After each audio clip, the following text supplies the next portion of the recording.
Baik, bisa kita mulai sekarang ya Bapak-bapak Ibu semuanya. Assalamualaikum warahmatullahi wabarakatuh. Selamat pagi.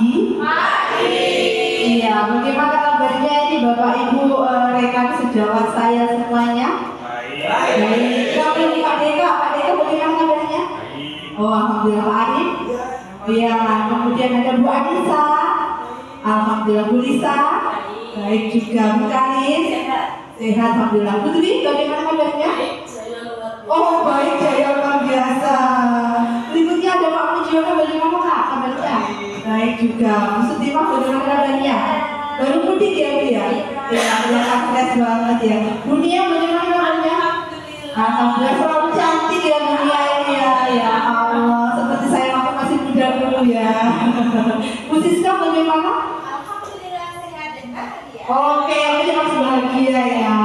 Ya, di sini saya ingin menyampaikan terima kasih buat panjenengan semua yang sudah bersedia hadir pada acara pagi hari ini, di mana saya di sini akan melakukan diseminasi budaya positif, yang mana ini merupakan salah satu tugas saya dalam pendidikan guru penggerak. Dan saya doakan panjenengan semua akan segera menyusul saya menjadi calon guru penggerak. Ya, amin amin ya rabbal alamin. Bisa kita mulai ya supaya jenengan bisa lanjut aktivitas. Nah, sebelum kita mulai saya kenalan lagi saja supaya lebih kenal. Kalau kata pepatah kan tak kenal maka tak sayang. Kenalan dulu. Iya, ini saya yang ada di gambar itu ya. Sama enggak? Sama ya. Nama saya Lulu Amiati, kebetulan saya merupakan calon guru penggerak angkatan 11. Kenapa masih calon? Karena sekarang saya masih menempuh pendidikan selama 6 bulan ke depan sampai bulan Desember. Doakan lancar dan lulus ya.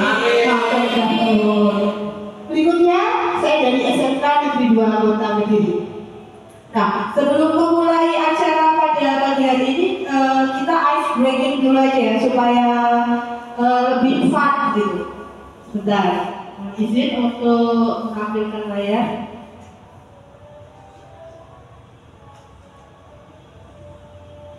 Ini ya,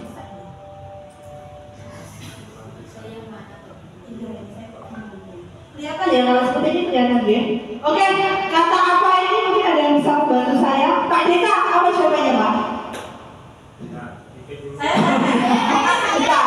Tenang Pak Deka dulu biar Pak Deka semangat. Kayaknya loyal banget dari ini. Apa Bapak jawabannya?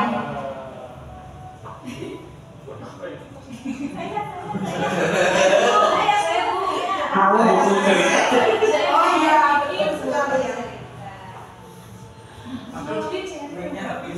ya, buku cerita. Iya, betul sekali jawabannya adalah buku cerita. Pertanyaan pertanyaan dulu ya. Apresiasi yang luar biasa buat Pak Deka. Berikutnya Pak Arif megang dulu mic-nya. Dalam pasangan gitu adalah. Ya. Itu jago.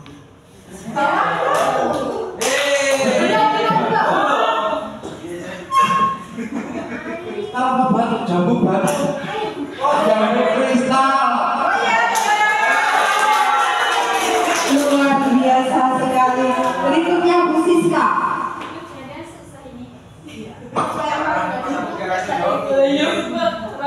Rajin belajar. Berikutnya Bu Nia.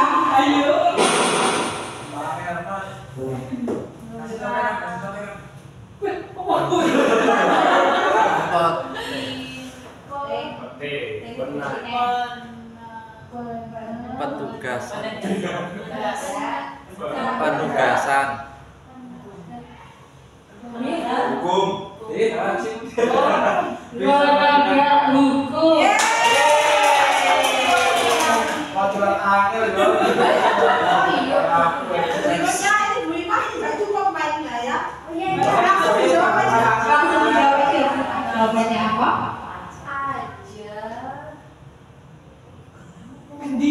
Tekad.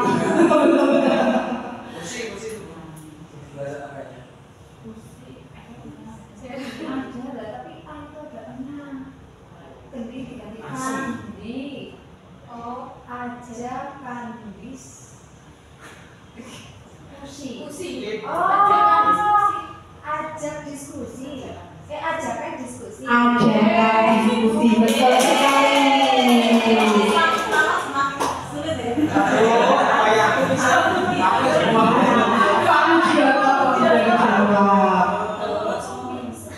Apa ini? Ini kesukaan saya. Minta uang. Oh iya, minta uang. Berikutnya ada yang Dwi. Oh, yang kelihatan. Seperti pelangi. Seperti pelangi. Udah habis kurang satu tak. Bugatti.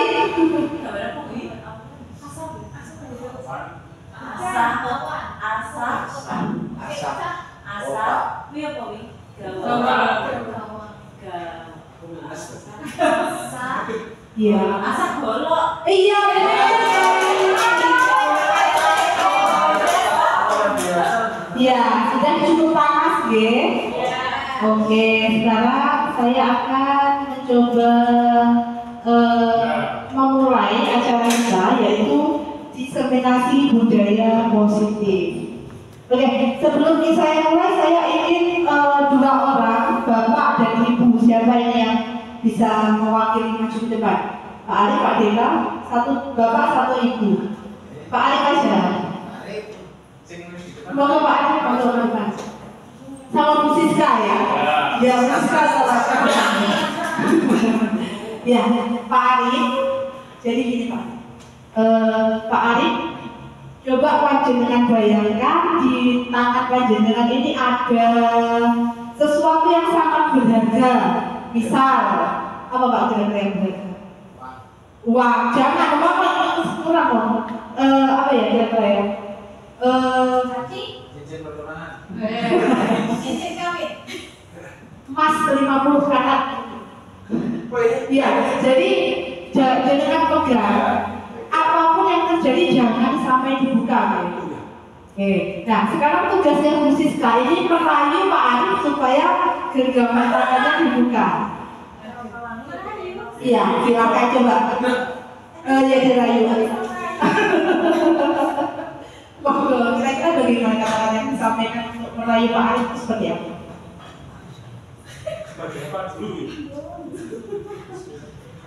Pak Arif. Iya. Itu apa sih? Itu apa sih? Pak Arif. Iya. Itu apa sih yang dibawa? Rahasia. Coba dong lihat. Jangan. Ayo nanti kalau ada info apa-apa saya Halo. mau bantu loh. Gimana ya?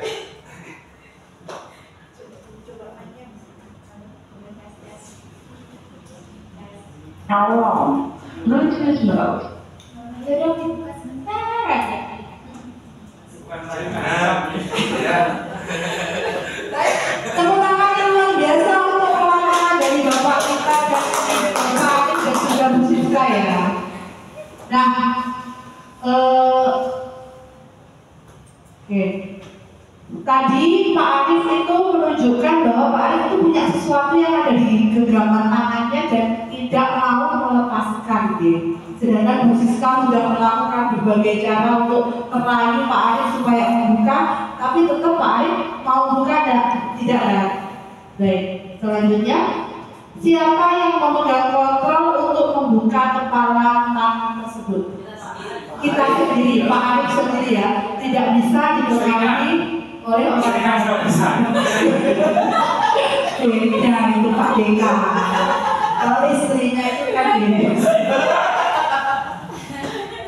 Ya, jadi tetap yang memegang kontrol itu adalah diri kita sendiri. Walaupun dibujuk, dipaksa, dirayu, kecuali istrinya tadi ya, ini sulit untuk kita itu membuka genggaman tangan, di mana di sini membuktikan bahwa yang mengontrol diri kita sendiri itu adalah kita sendiri, bukan orang lain. Baik, slide berikutnya saya akan menjelaskan tentang miskonsepsi. Miskonsepsi ini artinya salah persepsi gitu ya. Salah persepsi tentang kontrol, makna kontrol oleh Dr. William Glaser. Yang pertama, ilusi bahwa guru mengontrol murid. Jadi di sini bukan guru yang mengontrol murid ya. Jadi seorang guru itu tidak bisa mengontrol murid. Jadi lebih ke murid yang mengizinkan bapak ibu guru untuk mengontrol diri mereka. Jadi sekali lagi itu bukan murid yang mengizinkan, bukan murid yang dikontrol oleh guru, tapi lebih ke guru yang mengizinkan murid untuk mengontrol diri mereka. Berikutnya yang kedua ada ilusi bahwa semua penguatan positif itu semua penguatan itu positif dan bermanfaat. Di sini dijelaskan bahwa bujukan atau penguatan positif merupakan suatu usaha untuk mengontrol murid yang pada jangka waktu tertentu, sehingga nanti ketika murid itu menyadari bahwa bujukan yang terus-menerus itu nanti mereka itu suatu ketika akan menolak bujukan tersebut. Intinya apa sih? Kita itu harus menimbulkan kesadaran dari diri mereka. Jangan karena kita, jangan karena guru, tapi benar-benar kesadaran dari diri mereka sendiri. Miskonsepsi selanjutnya adalah ilusi bahwa kritik dan membuat orang merasa bersalah itu dapat menguatkan karakter. Jadi di sini dijelaskan bahwa menggunakan kritik dan merasa bersalah untuk mengontrol murid itu lebih menuju pada identitas gagal, di mana nanti dikhawatirkan timbul rasa dendam pada diri murid, dendam sama Mek Lulu yang sudah menghukum misalnya seperti itu. Dan berikutnya yaitu ilusi bahwa orang dewasa itu memiliki hak untuk memaksa. Banyak orang dewasa, terutama kita ya, kita udah dewasa ya, percaya bahwa kita itu memiliki tanggung jawab untuk membuat siswa-siswa kita, membuat murid-murid kita berbuat hal tertentu yang menurut kita itu positif, tapi tadi kita tetap memaksa. Padahal mereka itu sebenarnya bisa melakukan karena keinginan mereka sendiri. Langsung saja slide berikutnya. Oke. Bagaimana seseorang itu bisa berubah dari paradigma stimulus respon kepada pendekatan teori kontrol? Menurut Stephen R. Covey dalam bukunya Principle Center Leadership tahun 1991 mengatakan bahwa bila kita ingin membuat kemajuan perlahan sedikit-sedikit, ubahlah sikap atau perilaku Anda. Jadi kita mulai dari diri kita terlebih dahulu. Namun, bila kita ingin memperbaiki cara-cara utama kita, maka kita perlu mengubah kerangka acuan kita. Ubahlah bagaimana Anda melihat dunia, bagaimana Anda berpikir tentang manusia, ubahlah paradigma Anda, skema pemahaman, dan penjelasan aspek-aspek tertentu tentang realitas. Dan di sini saya sangat berterima kasih di mana ketika Anda datang ke sini berarti Anda sudah berusaha mengubah pandangan Anda. Betul nggih? Terima kasih. Berikutnya ini yang awalnya stimulus respon akan kita ubah menjadi kontrol. Ya. Stimulus respon yang pertama, realitas kebutuhan kita sama. Itu kurang tepat deh. Yang lebih tepat adalah realitas kebutuhan kita itu berbeda. Misal kebutuhannya Pak Arif berbeda dengan Pak Deka, walaupun berdua ini jenis kelaminnya sama-sama laki-laki. Begitu juga dengan Pak Mujiono yang juga sama-sama bapak. Yang kedua, semua orang melihat hal yang sama, dan itu jawabannya pasti tidak ya. Tidak semua orang itu melihat hal yang sama. Setiap orang itu memiliki gambaran yang berbeda-beda. Seperti Anda melihat saya, mungkin Bu Siska melihat saya kurus, tetapi mungkin Pak Deka melihat saya begitu lebar gitu. Misalnya seperti itu. Yang ketiga, kita mencoba mengubah orang agar berpandangan sama dengan kita. Itu kurang tepat juga. Kita harus berusaha memahami pandangan orang lain tentang dunia. Jadi jangan dianggap semua itu sama seperti kita. Mereka itu punya cara pandang sendiri. Begitu juga dengan murid-murid kita. Berikutnya yang keempat, perilaku buruk itu dilihat sebagai suatu kesalahan. Nah, ini juga yang selama ini saya rasakan dan saya pikirkan. Padahal seharusnya semua perilaku memiliki tujuan. Baik itu perilaku yang baik, baik itu perilaku yang buruk, itu memiliki tujuan. Misal, ada kasus di mana ada seorang suami yang mencuri motor. Mencuri motor itu kan buruk. Tapi tujuannya apa? Untuk membiayai Nah, itu contohnya. Pasti ada alasan. Perilaku itu entah baik atau buruk pasti punya alasan. Berikutnya, yang kelima, orang lain bisa mengontrol saya. Seperti tadi yang juga mengatakan itu ya. Karena yang bisa mengontrol diri kita sendiri adalah ya kita sendiri, bukan orang lain. Oke. Berikutnya yang keenam, saya bisa mengontrol orang lain. Kurang tepat, lebih tepat adalah Anda tidak bisa mengontrol orang lain. Seperti Bu Siska yang tidak bisa mengontrol Pak Arif tadi, ya.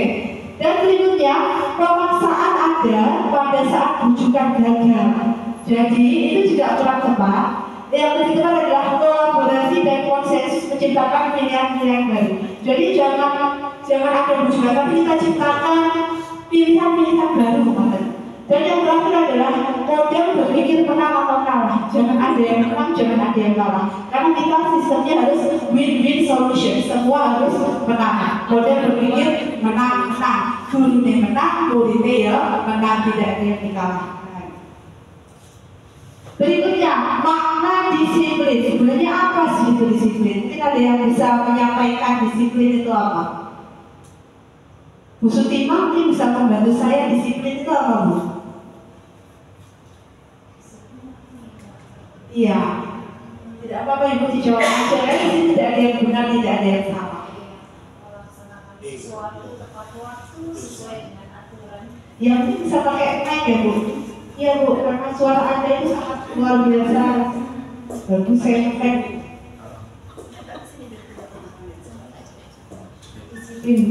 Disiplin itu apa ya? Disiplin mungkin melaksanakan sesuatu sesuai dengan aturan, tepat waktu, seperti itu mungkin. Baik, terima kasih Bu Sutima.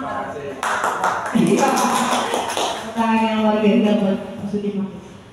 Sebelumnya marilah kita tanyakan kepada diri kita sendiri bagaimana kita berperilaku, mengapa kita melakukan segala sesuatu. Apakah kita melakukan sesuatu itu karena adanya dorongan dari lingkungan atau dorongan dari orang lain? Lantas kita itu terkadang melakukan sesuatu itu karena untuk menghindari rasa sakit atau ketidaknyamanan. Dan orang ngomong, aku kudu ngono. Dan berikutnya, pernahkah Anda melakukan sesuatu untuk mendapat senyuman atau pujian dari orang lain? Insya Allah pernah. Atau untuk mendapatkan uang? Jelas. Apalagi kira-kira alasan orang melakukan sesuatu? Satu, biar gak dihukum kali ya. Yang kedua, biar dapat pujian. Yang ketiga, biar dapat uang. Kira-kira apa lagi? Dapat jabatan. Oke, luar biasa sekali ya Pak Dika ya. Next slide. Nah, Bapak Pendidikan kita, Ki Haji Dewantara menyatakan bahwa di mana ada kemerdekaan, disitulah ada disiplin yang kuat. Sekali lagi, di mana ada kemerdekaan, disitulah ada disiplin yang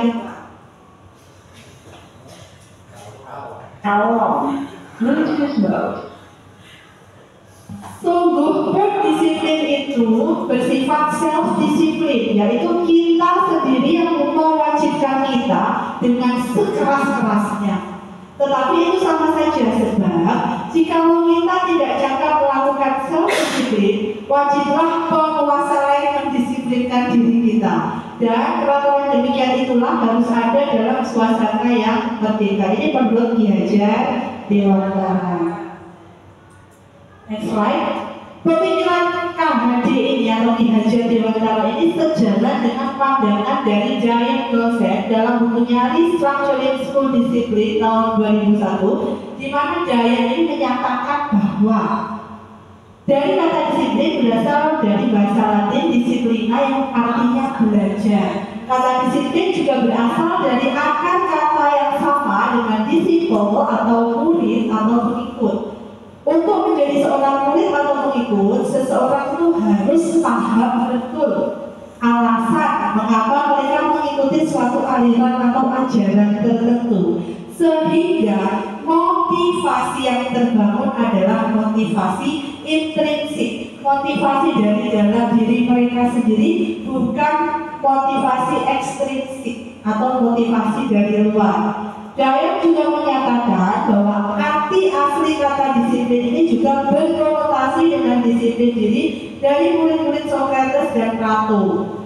Disiplin diri dapat membuat seseorang menggali potensinya menuju ke sebuah tujuan, sesuatu yang dihargai dan bermakna. Dengan kata lain, disiplin diri juga mempelajari bagaimana cara kita mengontrol diri kita dan bagaimana menguasai diri untuk memilih tindakan yang mengacu pada nilai-nilai yang kita hargai. Dengan kata lain, seseorang yang memiliki disiplin diri berarti mereka bisa bertanggung jawab terhadap apa yang dilakukannya, karena mereka mendasarkan tindakan mereka pada nilai-nilai kebajikan universal. Dan sebagai pendidik, kita sebagai guru ya, tujuan kita adalah menciptakan anak-anak yang memiliki disiplin diri sehingga mereka bisa berperilaku dan mengacu pada nilai-nilai kebajikan universal dan memiliki motivasi intrinsik dari dalam diri mereka, bukan dari luar. Slide berikutnya yaitu nilai-nilai kebajikan. Karena kita berada di dunia pendidikan, maka nilai-nilai kebajikan yang diharapkan dapat ditanamkan pada murid itu sudah dirangkum dalam profil pelajar Pancasila. Ada berapa? Nah, yang pertama apa? Beriman, bertakwa kepada Tuhan Yang Maha Esa dan berakhlak mulia. Yang kedua adalah mandiri. Yang ketiga adalah bernalar kritis. Berikutnya berkebinekaan global, bergotong royong dan juga kreatif. Ini yang kita harapkan nilai kebajikan yang ada pada murid-murid kita saat ini, para Gen Z ya, generasi Z. Sekarang kita akan membahas tentang 3 motivasi perilaku manusia. Yang tadi kan diharapkan motivasinya intrinsik ya, bukan ekstrinsik ya, yang dari dalam. Kita lihat motivasi yang pertama dahulu. Motivasi yang pertama yaitu untuk menghindari ketidaknyamanan atau hukuman. Ini adalah tingkat terendah dari motivasi perilaku manusia yang paling dasar ya, supaya tidak dihukum, supaya tidak bersalah. Biasanya orang yang motivasi perilakunya untuk menghindari hukuman atau ketidaknyamanan ini akan bertanya, apa yang akan terjadi jika saya tidak melakukannya? Sebenarnya mereka sedang menghindari permasalahan yang mungkin muncul dan berpengaruh pada mereka secara fisik, psikologis maupun tidak terpenuhinya kebutuhan mereka. Untuk kebutuhan nanti ada sendiri, saya akan membahas tentang 5 kebutuhan dasar manusia. Dan bila mereka tidak melakukan tindakan tersebut. Jadi ini sekali lagi motivasi yang pertama ini bersifat eksternal. Yang kita harapkan tidak ada pada murid kita ya, karena kita pengennya motivasi yang internal itu.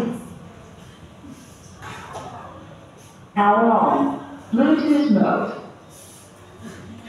Kita lanjutkan kepada motivasi yang kedua, yaitu untuk mendapatkan imbalan atau penghargaan dari orang lain. Yang ini lebih sedikit levelnya agak tinggi daripada yang pertama tadi. Di mana di sini orang berperilaku untuk mendapatkan imbalan, penghargaan, uang, jabatan seperti tadi ya.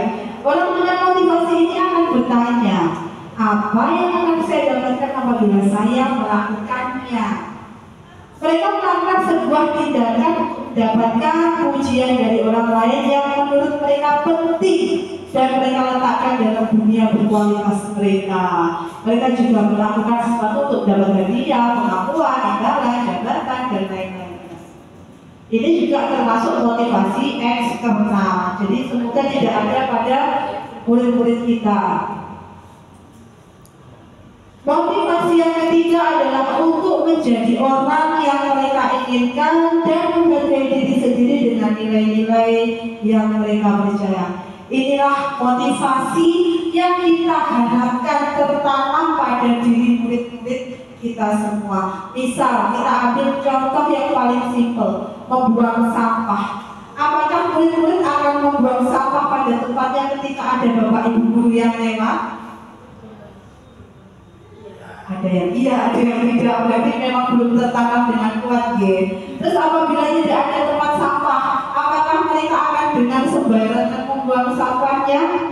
Mayoritas masih iya ya. Maka dari itu ini adalah tugas dari kita semua sebagai pendidik untuk menumbuhkan motivasi internal bagi murid-murid kita supaya walaupun kita itu tidak berada di satu tempat dengan mereka tetap punya motivasi yang kuat untuk menjaga nilai-nilai kebajikan universal seperti itu. Tujuan dari disiplin positif adalah menanamkan motivasi yang ketiga tadi, yaitu untuk menjadi orang yang mereka inginkan dan menghargai diri mereka sendiri dengan nilai-nilai yang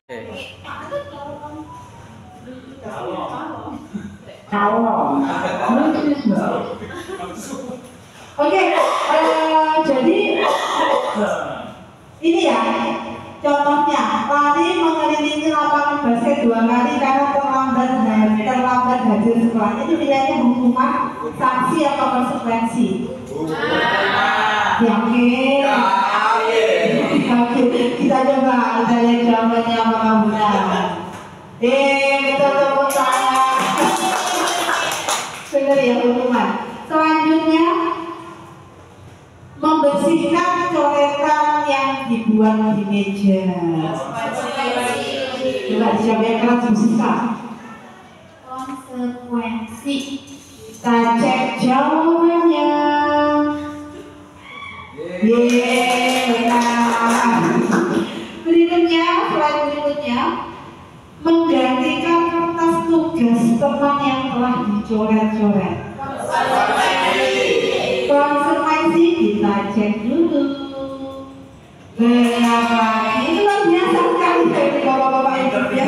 Pintar sekali ya. Berikutnya, berjemur di lapangan basket pukul 12 siang karena mengobrol dengan teman. Apakah benar? Tepuk tangan sekali lagi untuk kita semuanya ya. Nah, sekarang kita akan membahas tentang dihukum oleh penghargaan. Jadi penghargaan itu juga bisa menghukum loh ternyata. Yang pertama ada pengaruh jangka pendek dan jangka panjang. Misalnya bagaimana? Misal, Bu Siska ini selalu memberikan penghargaan kepada murid-muridnya yang mengerjakan tugas tepat waktu. Dikasih kayak self reward, bisa berupa jajan gitu aja biar yang mengumpulkan tepat waktu kasih jajan. Nah itu terus berlangsung kira-kira selama Bu Siska masuk itu setiap ada tugas yang mengumpulkan tepat waktu pasti dikasih jajan. Suatu ketika Bu Siska ini tidak masuk. Kebetulan Bu Sutimah guru piket yang menggantikan Bu Siska di dalam kelas. Nah karena Bu Siska tidak masuk, maka anak-anak berpikir, oh nggak ada penghargaannya hari ini. Ya udah kita nggak usah mengumpulkan tugas tepat waktu, nggak dapat jajan. Gitu ya, analoginya seperti itu. Jadi ada pengaruh jangka pendek dan jangka panjangnya. Kemudian penghargaan itu juga tidak efektif seperti tadi. Ketika ada penghargaan mereka yes, ketika tidak ada penghargaan mereka maybe yes, maybe no, seperti itu. Padahal kita yang harus kita tanamkan adalah motivasi yang ketiga tadi ya, motivasi internal intrinsik dari diri dalam siswa sendiri. Berikutnya, penghargaan itu merusak hubungan. Misalnya seperti apa? Pak Deka dan Pak Arif. Pak Deka dan Pak Arif sama-sama guru olahraga. Pak Deka mendapatkan penghargaan sebagai guru terganteng misalnya seperti itu. Pak Arif, aku yoga ganteng. Jadinya, kok ngomong pakai Pak Deka kok yang dapat, sehingga merusak persahabatan dua insan yang sudah bersahabat lama ini. Berikutnya, penghargaan itu juga mengurangi ketepatan. Penghargaan juga menurunkan kualitas. Penghargaan mematikan kreativitas dan penghargaan menghukum yang tidak mendapatkan penghargaan seperti Pak Arif sama Pak Deka tadi. Pak Arif nggak dapat penghargaan, Pak Arif merasa terhukum, kok aku nggak dapat. Misalnya seperti itu. Next slide. Nah, mengapa kita harus mengamalkan keyakinan kelas? Mengapa tidak peraturan kelas? Sebelumnya, apakah Anda tahu perbedaan keyakinan kelas dan peraturan kelas? Mungkin ada yang tahu? Nggak tahu ya? Masih belum terlalu familiar ya ini bahasanya ya? Oke, kalau peraturan kelas itu contohnya seperti apa?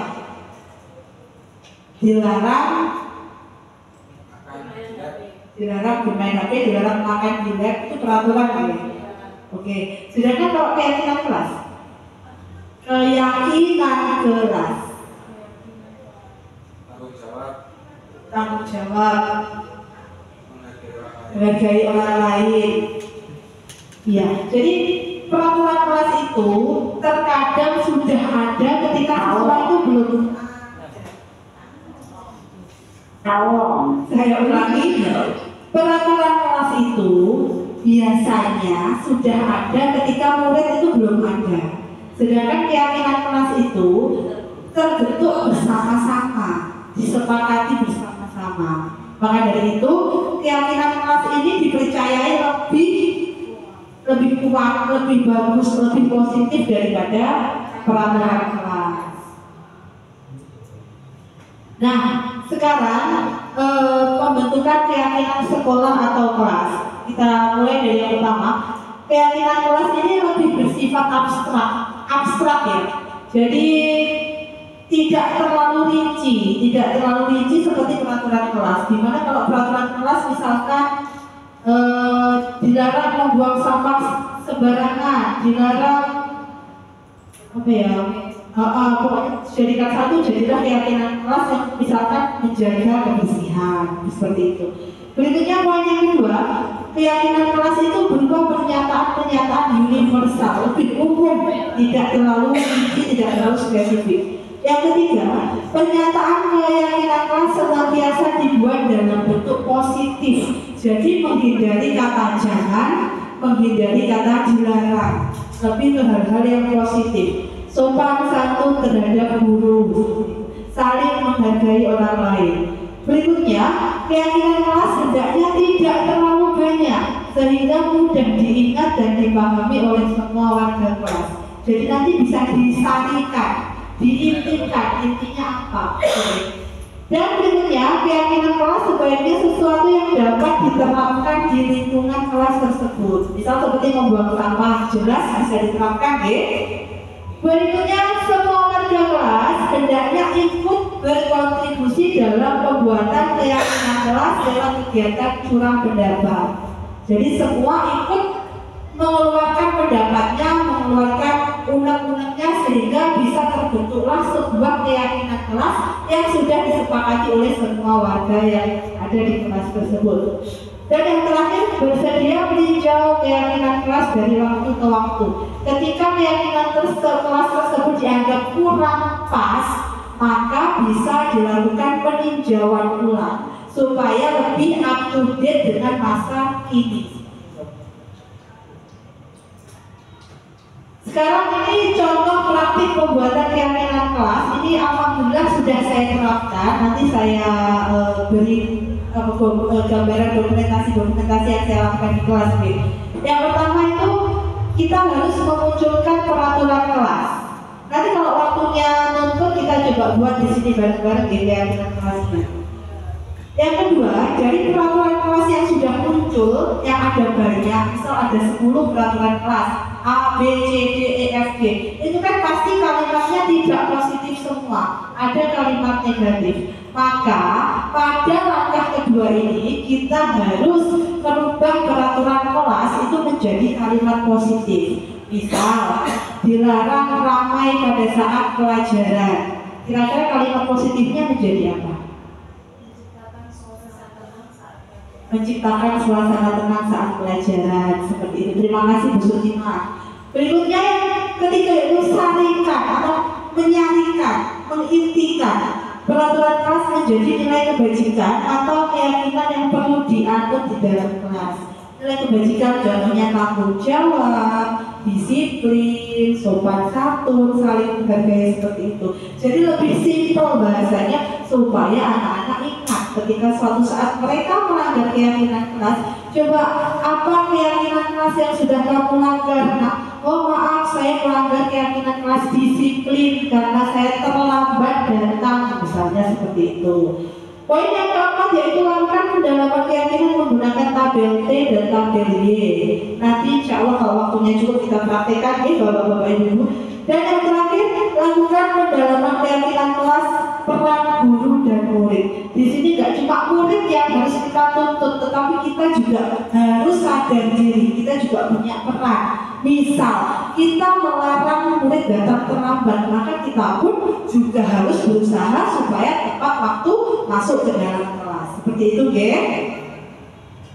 Next slide. Nah, ini contoh keyakinan kelas. Yang pertama, selalu bersikap positif. Yang kedua, senantiasa menjadi diri terbaik. Yang ketiga, percaya dan menghormati. Percaya dan menghormati orang lain.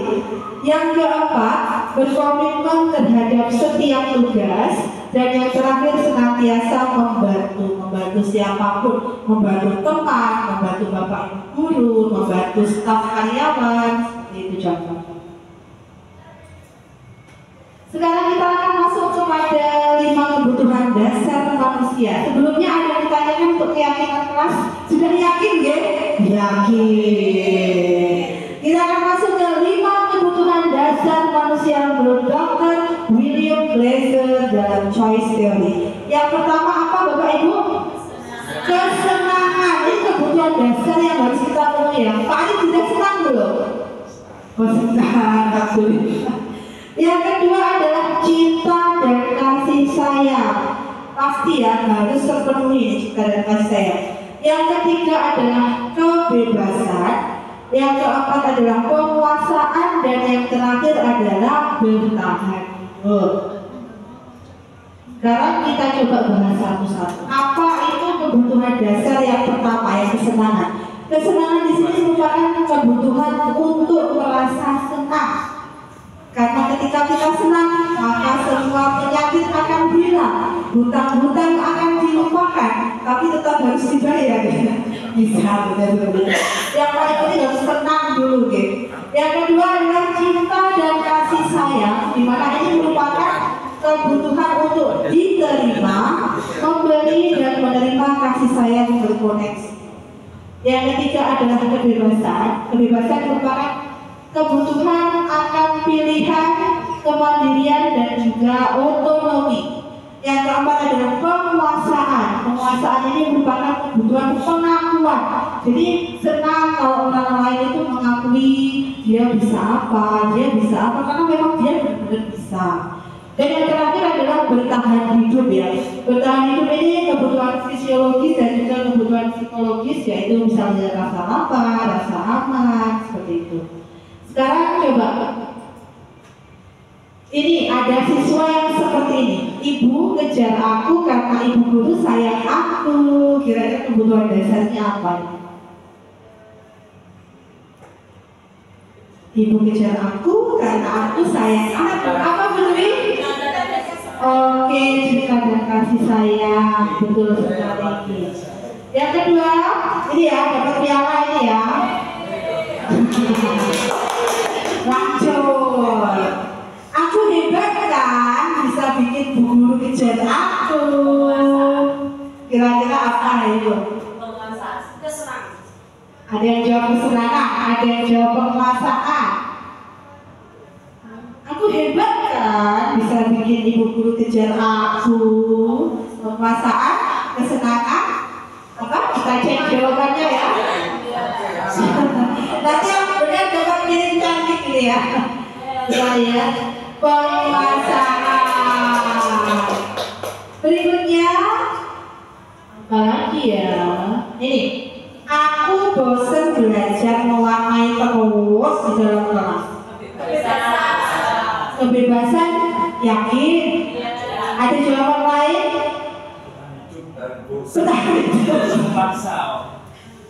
Oke, kita klik jawabannya terlebih dahulu. Kebebasan.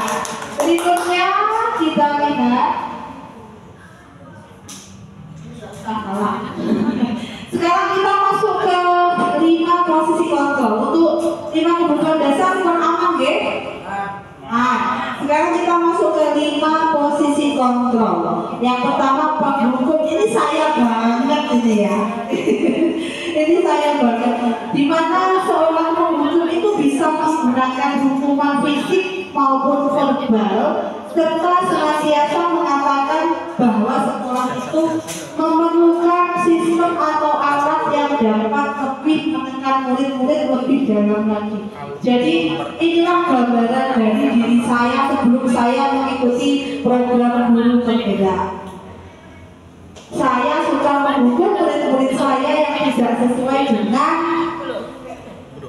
yang ketika mereka melanggar ya itu hukumanmu. Jadi ini saya banget. Dimana di sini hasilnya kemungkinan murid marah dan memendam rasa dendam yang dalam sampai melakukan sampai melakukan mungkin ingat pernah saya hukum, saya pernah dihukum nulis 2000 kali, itu pasti mereka teringat sepanjang hayatnya. Berikutnya bisa jadi setelah kembali duduk murid tersebut akan mencoret bukunya atau meja tulisnya untuk melampiaskan kemarahannya tadi ya. Lebih dulu lagi sepulang sekolah murid melihat motornya kan dulu gembol si ae, misalkan seperti itu, atau itu tak gores-gores si ae, kan malah kita sendiri yang rugi ya. Jadi saya sekarang sedang mencoba sedikit berubah, sedikit aja dulu karena belum bisa lalu berubah jadi Power Rangers, saya belum bisa. Jadi saya ubah sedikit dulu, yang awalnya dari penghukum saya ubah jadi tingkat yang lebih tinggi lagi. Untuk penghukum paham ya? Selanjutnya ada pembuat merasa bersalah. Nah, pada posisi ini biasanya guru akan bersuara lebih lembut dan menggunakan keheningan yang membuat murid itu merasa tidak nyaman, bersalah, dan rendah diri. Di sini murid akan merasa bersalah telah mengecewakan ibu atau bapak ibu gurunya. Kadang-kala seperti ini ternyata sikap pembuat merasa bersalah ini lebih berbahaya ya daripada sikap penghukum. Karena apa?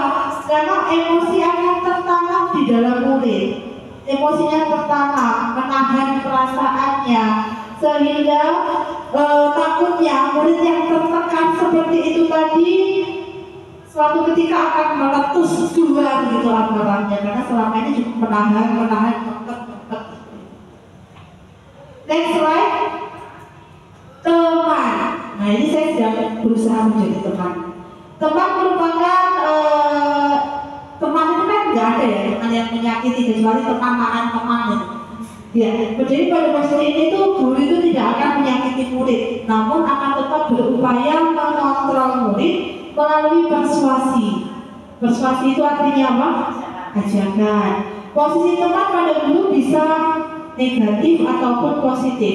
Positif di sini berupa hubungan baik yang terjalin antara guru dan murid. Guru di posisi teman menggunakan baik itu menggunakan hubungan baik dan juga humor untuk mempengaruhi seseorang. Kamu gitu sih, kamu sayang nggak sama aku, misalkan seperti itu. Nah, hasilnya murid akan merasa senang dan akrab dengan guru. Ini termasuk dampak yang positif. Hanya saja di sisi negatif, murid menjadi tergantung pada guru tersebut. Jadi nanti masih ada posisi yang lebih bagus lagi dari hanya sekedar teman ya. Akibat lain dari posisi teman, murid hanya akan berbuat sesuatu bila yang menyuruh adalah guru tersebut dan belum tentu berlaku yang sama dengan guru lain. Kalau memang nggak mau misalnya seperti itu. Next slide. Pemantau berarti mengawasi. Pada saat kita mengawasi, kita bertanggung jawab atas perilaku orang-orang yang kita awasi. posisi pemantau berdasarkan pada peraturan-peraturan dan konsekuensi. Dengan menggunakan sanksi atau konsekuensi, kita dapat memisahkan hubungan pribadi kita dengan murid sebagai seseorang yang menjalankan posisi pemantau. Hasilnya, murid memahami konsekuensi yang harus dijalankan karena telah melanggar salah satu peraturan sekolah. Jadi, guru tidak menunjukkan suatu emosi yang berlebihan, tidak perlu muntah, tidak perlu marah-marah. Murid tetap dibuat tidak nyaman, yaitu dengan harus tinggal di kelas pada waktu jam istirahat dan mengerjakan tugas. Guru tetap harus memantau murid pada saat mengerjakan tugas di jam istirahat karena murid tidak bisa ditinggal seorang diri. Dan posisi yang terakhir ini posisi yang terbaik yang kita harapkan ada pada diri kita, yaitu posisi manajer. Yang ketiga adalah manajer ya Bapak Ibu. Manajer ini adalah posisi di mana guru ini berbuat sesuatu bersama dengan murid, mempersilahkan murid mempertanggungjawabkan perilakunya, mendukung murid agar dapat menemukan solusi atas permasalahannya sendiri. Seorang manajer telah memiliki keterampilan di posisi teman dan pemantau. Jadi levelnya paling tinggi manajer.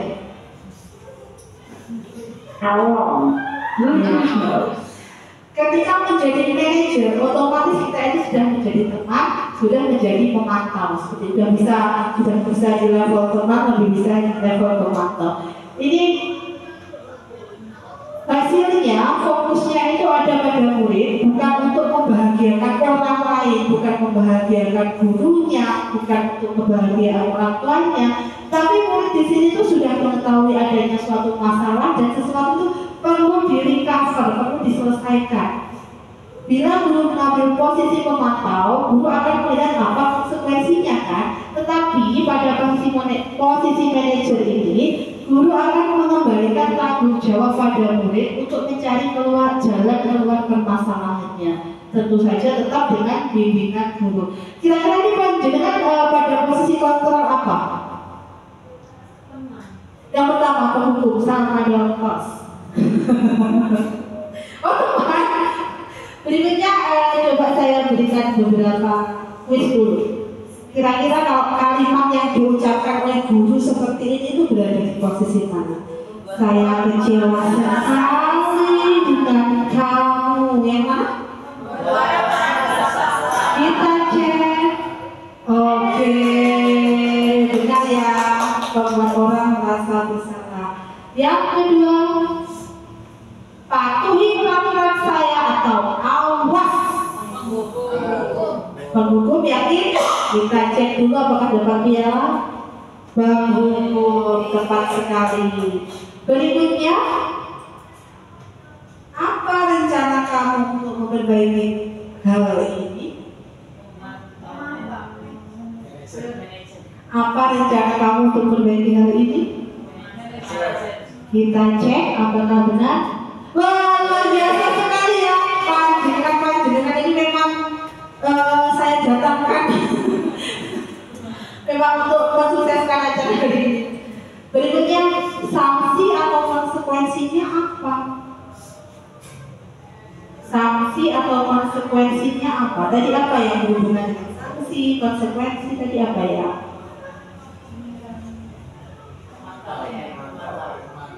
Kita cek apakah benar pemantau. Ya, luar biasa sekali ya Bapak dan Ibu yang ada di sini. Yang terakhir, ayo bantulah demi Bapak ya. Teman, Besti. Kita cek dulu. Iya, betul sekali. Mungkin ada yang ditanyakan untuk 5 posisi kontrolnya. Semoga kita semua setelah hari ini bisa berubah menjadi posisi kontrol yang lebih baik ya. Yang awalnya teman bisa jadi manajer. Kalau saya penghukum bisa berubah jadi teman, alhamdulillah. Manajer malah lebih alhamdulillah lagi seperti itu. Sekarang kita akan lanjut ke materi berikutnya yaitu restitusi. Pernah dengar kata restitusi? Benar. Apa itu? Mungkin ada yang tahu restitusi itu apa? Di BNN. Di BNN benar sekali. Restitusi bukan istri ya, restitusi. Apa Ibu Dwi? Ganti kerugian. Oh, mengganti kerugian. Itu cara dipakai ya. Restitusi, oke. Tanggung jawab atas apa yang dilakukan. Iya. Restitusi merupakan sebuah pendekatan untuk menciptakan disiplin positif. Jadi nanti kalau ada masalah kita pakai jalur restitusi. Ini sudah saya terapkan di sekolah, bahkan di rumah. Kalau anak saya rewel, saya restitusi. Iya, supaya nggak main tabok lagi. Terlalu ekstrim. Oke, restitusi adalah proses menciptakan kondisi bagi murid untuk memperbaiki kesalahan mereka, sehingga mereka bisa kembali pada kelompok mereka dengan karakter yang lebih kuat dan tidak mengulangi kesalahannya lagi. Restitusi juga merupakan proses kolaboratif yang mengajarkan murid untuk mencari solusi atas masalah mereka dan membantu murid berpikir tentang orang seperti apa yang mereka inginkan dan bagaimana mereka harus memperlakukan orang lain, menghargai diri sendiri, menghargai orang lain. Ini restitusi. Nah, restitusi ini ada 3 tahapan. Yang pertama yaitu menstabilkan ya. Yang pertama yaitu menstabilkan identitas atau stabilize identity. Kalau didasarkan dengan teori kontrol adalah kita semua akan melakukan hal terbaik yang bisa kita lakukan. Langkah yang kedua, validasi tindakan yang salah, validate the misbehavior, yang maknanya semua perilaku itu pasti memiliki alasan. Kamu pasti punya alasan anak kenapa datang terlambat, seperti itu misalnya. Dan yang ketiga adalah menanyakan keyakinan, seek the belief. Kita semua akan memiliki motivasi internal. Kira-kira kalau kamu terlambat seperti ini, keyakinan keras apa yang sudah kamu langgar? Disiplin, misalnya seperti itu. Terus apa yang bisa kamu lakukan untuk mengganti keterlambatanmu hari ini? Misalnya seperti itu. Kita tawarkan solusi. Kalau bisa kita bersama-sama membimbing siswa supaya menemukan solusi atas kesalahan yang dilakukan. Ini ya, penjelasan lebih rincinya. Yang pertama yaitu menstabilkan identitas. Bagian dasar dari segitiga ini bertujuan untuk mengubah identitas dari orang yang gagal karena melakukan kesalahan menjadi orang yang sukses. Bukan berarti orang gagal terus bisa sukses karena kesalahannya, bukan ya, tetapi adalah kegagalan adalah kunci dari kesuksesan, seperti itu. Iya, belajar dari kesalahannya. Kita gunakan kalimat-kalimat seperti ini. Berbuat salah itu tidak apa-apa, tapi tetap ada tapinya ya. Yang kedua, tidak ada manusia yang sempurna. Saya juga pernah melakukan kesalahan seperti itu. Gitu, jangan langsung dihakimi, jangan. Kita stabilkan dulu. Oke, kamu berbuat salah. Kira-kira kalau siswa itu udah diberikan kalimat-kalimat seperti itu, mereka insya Allah tidak akan membangkang. Ya, lihat aku salah. Poin yang kedua atau langkah kedua yaitu validasi tindakan yang salah. Setiap suatu tindakan yang kita lakukan itu pasti memiliki sebuah tujuan, yaitu memenuhi kebutuhan dasar. Kalau kita memahami kebutuhan dasar apa yang mendasari sebuah tindakan, kita akan bisa menemukan cara-cara paling efektif untuk memenuhi kebutuhan tersebut. Pada langkah ini, kalimat yang bisa kita ucapkan misalnya, padahal kamu bisa melakukan yang lebih buruk dari ini ya, misalnya seperti itu. Atau kamu pasti punya alasan mengapa melakukan ini. Dan restitusi itu tidak menyarankan guru bicara ke murid bahwa melanggar aturan itu adalah sikap yang baik. Jadi guru nggak boleh salah itu baik itu enggak, tetapi kita itu dalam restitusi itu kita harus tahu alasannya. Seperti contoh suami yang mencuri motor tadi ya, kan pasti ada alasan. Ternyata istrinya mau melahirkan. Jadi setiap orang itu pasti bisa melakukan yang terbaik dari di waktu tertentu. Yang ketiga adalah menanyakan keyakinan atau seek the belief. Di mana di sini kalimat yang bisa kita tanyakan adalah apa yang kita percaya sebagai kelas satu keluarga, apa nilai-nilai umum yang telah kita sepakati.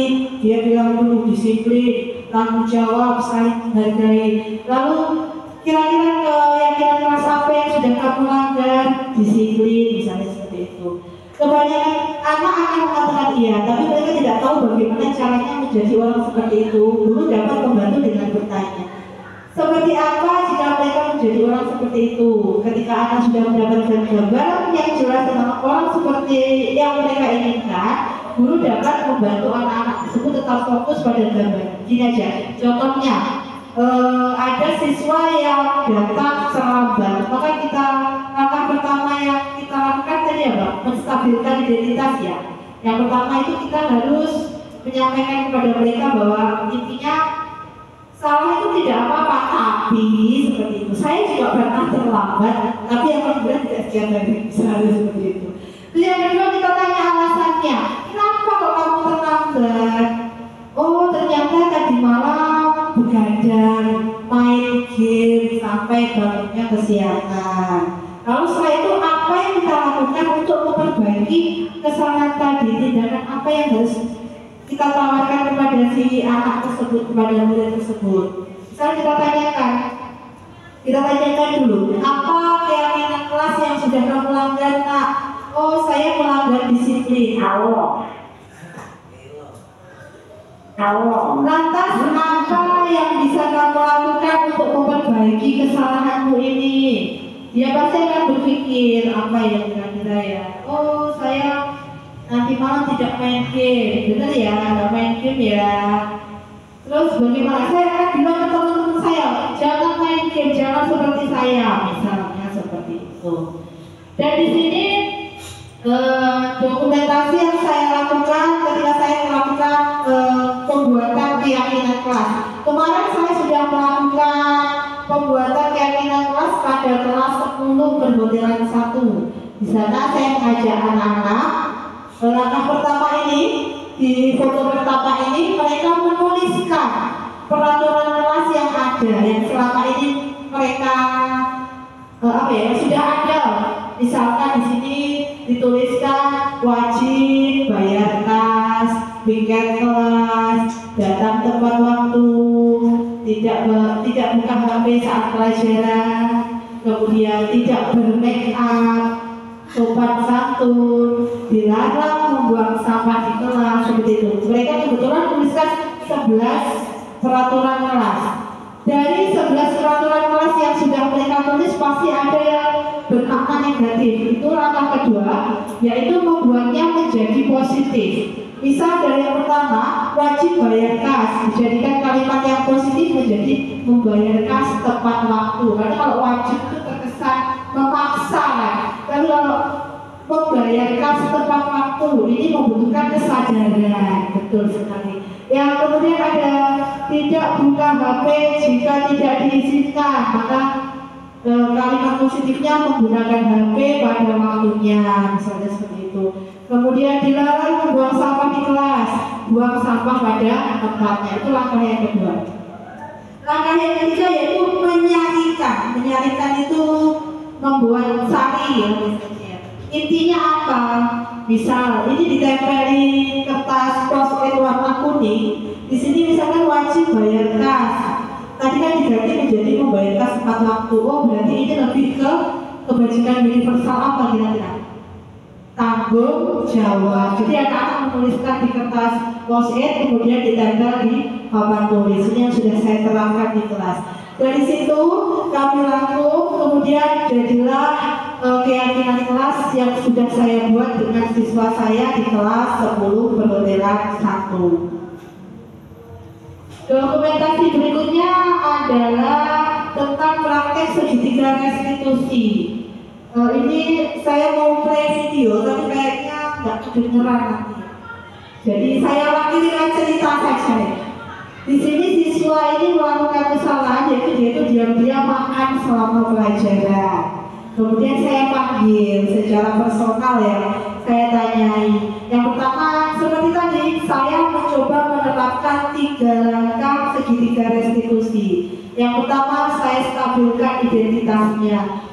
Awalnya dia tidak mengaku kalau dia diam-diam makan, tapi kan saya tahu, akhirnya saya sampaikan tidak apa-apa. Saya dulu juga pernah melakukan kesalahan seperti itu. Akhirnya udah dia nggak protes dan ya wes, akhirnya ya diam. Dan berikutnya saya tanya, apa alasanmu kenapa kok kamu makan pada saat jam pelajaran saya? Kebetulan dijawab, karena dia lapar sekali belum sarapan, seperti itu. Terus saya sampaikan, yang jelas kalau makan kamu tahu kan waktunya apa, pas istirahat. Dia juga tidak jawab seperti itu, cuma ya mungkin karena ya masih murid itu kan anak-anak, tetap kita harus membimbing, tetap harus mengarahkan. Dan yang terakhir saya tanya, kira-kira apa yang bisa kamu lakukan untuk memperbaiki kesalahan ini? Dia berjanji tidak akan makan dan akan selalu mengingatkan teman-teman apabila ada yang mau makan, itu diingatkan sama anak tersebut. Janjinya seperti itu. Semoga ditepati. Oke, kita sudah berada pada akhir slide.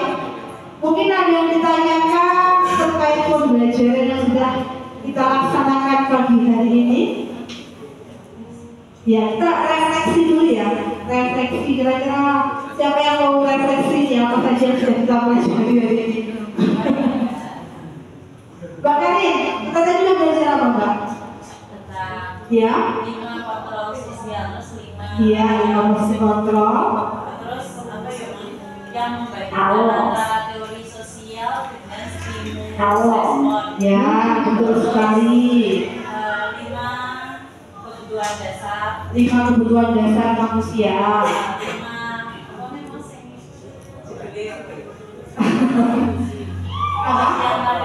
Yang terakhir restitusi. antara sanksi, perbedaan antara Sanksi, hukuman. sanksi atau konsekuensi dengan restitusi. Oke, baik. Di sini saya mengharapkan saya dan panjenengan semua bisa sedikit berubah demi kebaikan anak-anak, demi kebaikan murid-murid kita ya, supaya kedepannya mereka itu lebih tertanam motivasi intrinsik, motivasi karena diri mereka sendiri, bukan karena kita, bukan karena penghargaan, bukan karena takut hukuman, tetapi lebih pada motivasi intrinsik dari dalam diri kita. Seperti kita melaksanakan misal puasa wajib, puasa Ramadan. Kita puasa karena bukan untuk mengharapkan pujian dari orang lain. Wah, kamu puasa ya. Bukan karena takut hukuman dari Allah, tetapi karena memang dari diri kita sendiri kita melaksanakan puasa. Itulah yang pendidikan saat ini diharapkan motivasi tertanam kepada murid-murid kita. Baik, sekali lagi apakah ada yang ingin panjenengan tanyakan sebelum kita akhiri sesi kita pada pagi hari ini? Tidak ada, ya? Saya ucapkan terima kasih yang sebesar-besarnya kepada panjenengan semua. Jasa panjenengan hari ini tidak akan saya lupakan sepanjang masa. Oke, terima kasih telah membantu saya melakukan diseminasi hari ini. Saya doakan panjenengan semua sehat, panjang umur, rezekinya melimpah Sekian dari saya, ada kurang lebihnya mohon maaf. Sekali lagi mohon maaf apabila ada salah kata, salah tindakan pada acara pagi hari ini. Dan terima kasih yang sebesar-besarnya. Saya tutup dengan bacaan Alhamdulillahirobbilalamin. Wassalamualaikum warahmatullahi wabarakatuh.